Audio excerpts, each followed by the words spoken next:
Good day, sir. My name is Kit Andre T. Magaso, and today I'm going to perform my own spoken word poetry entitled Sa Likod ng Screen.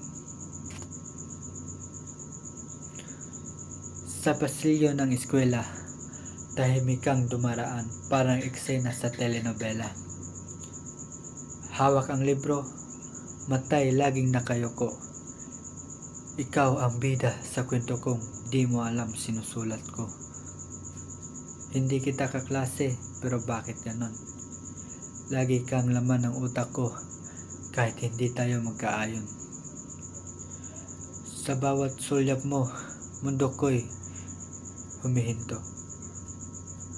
Habang ikaw, tuloy lang sa landas mong tahimik at totoo.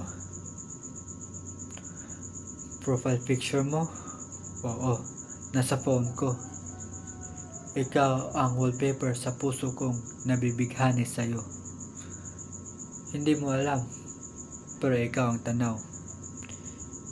Sa bawat unlock ng screen, ikaw ang dahilan ng saya't sigaw. Gusto kitang kausapin, gusto kitang batiin. Pero papaano kung ang hiya ko'y laging nangingibabaw sa hangin?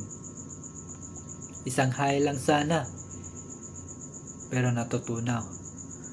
Ang tapang ko'y nawawala sa tuwing ikaw ay natatanaw. Sa koridor, sa kantin, ikaw ang hanap. Kahit hindi mo alam, ikaw ang pangarap.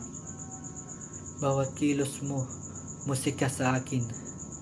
Pero sa realidad, wala akong lakas na loob para sa'yo ay lumapit, man lang kahit sandali. Alam ko nakakatawa, nakakaloko, isang ekstranghero, nagmamahal ng todo. Pero papaano ba pipigilin kung sa'yo lang natutong tumibok itong pusong laging tahimik din?